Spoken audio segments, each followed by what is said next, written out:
Going on, my YouTube fam? It's your boy Mr. Random, and we are out here today. We're gonna do our first oil change on the Crowd Surfer Mustang. There she is.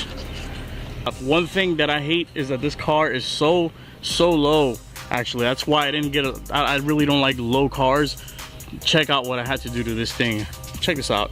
I am praying to God this thing doesn't follow me and crush me to death. See, I had to use I got it up on jack stands. On this side I have it up as well. There you go.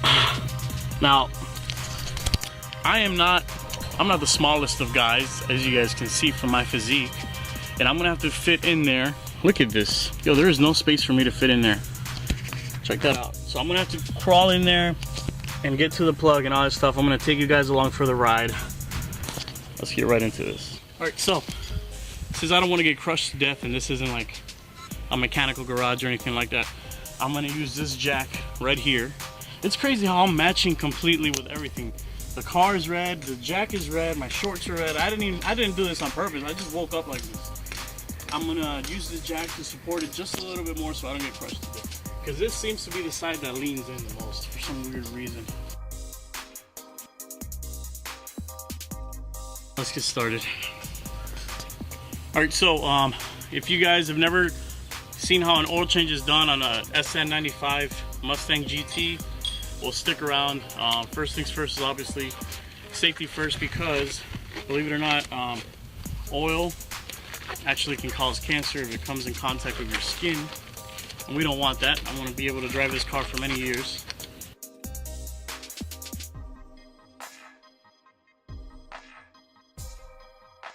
So what we're going to want to do is you're going to get a torque wrench, and for Fords it's usually 16 millimeters, so it's a 16 millimeter torque wrench. And then we got to make sure we need an oil pan. I got a cheap ass oil pan. I used to have a more expensive one, but it got messed up, and we're going to go ahead and place this under the car to make sure that when you drain the oil, it all falls in here and not all over your face or your beautiful driveway.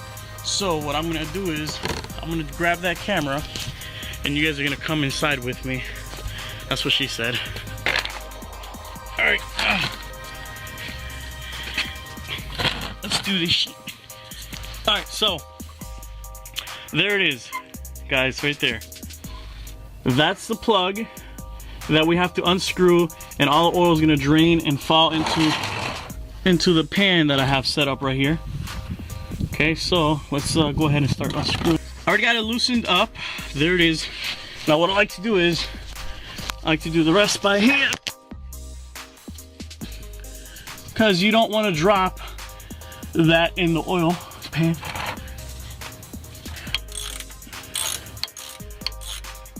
Come on, baby. Drain for daddy. Whoa, there we go. Drain for daddy. All right, so it has stopped draining. There we go. So now what we're gonna do is, the next step is we're gonna go ahead and seal it back. We're gonna go ahead and plug it back in. Plug it in, plug it in.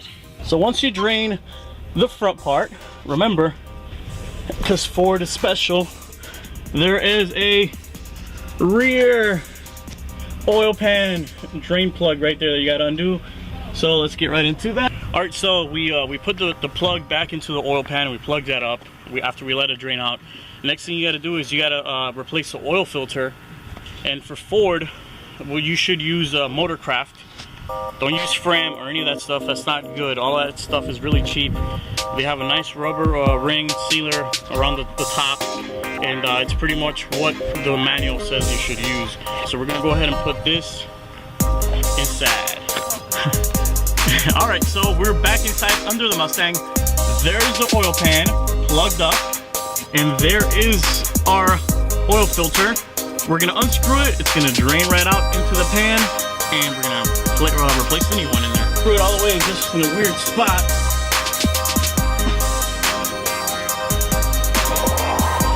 Now, fucking put the shit in here, man. The Hulk. I'm seeing the cheap ass shocks they put on this thing. There we go. We got it out. And just as I suspected, completely. Oh, there we go. It actually did have something in it. Well, at least it wasn't as messy as I was expecting it to be. Alright, so one thing that's recommended is you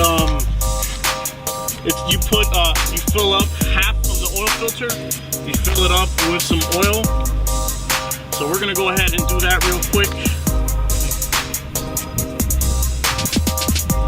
Put a little bit more in there. Now don't worry if you spill some on the top. Don't worry about that, because actually the next step is you actually got to kind of lubricate this area with a little bit of oil. That way there's no bubbles or anything like that. Okay. And we're gonna go ahead and pop this back in, and I will see you guys when we actually have to put in the oil. All right, guys. So we got the oil pan plugged up. We put the new oil filter in. I cleaned it up, make sure that no oil was left in the area. I'm gonna jack down the car, and we're gonna put the oil inside the car. Follow me.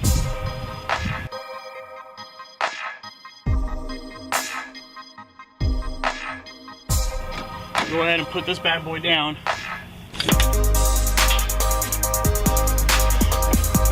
Motherfucker, see how it rolls. Alright guys, so once everything is done and you put everything back where it goes, sorry for the lawnmower, come over here. You grab your funnel. That's where you put the oil in a 5.0 Mustang. Right there.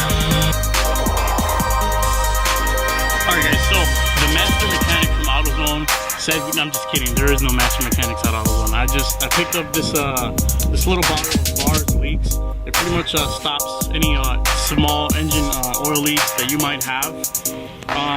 It says restores gaskets and seals to stop and prevent engine oil leaks. It works with all types of motor oil. Pretty much after you do your oil change, after you put your last quart in there, you put all of this in it and you run it, and that's it, man. So let's put it in.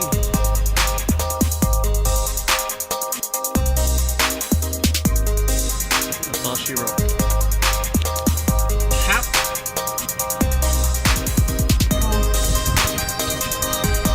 Right back in. It's nice and tight. Nice and good.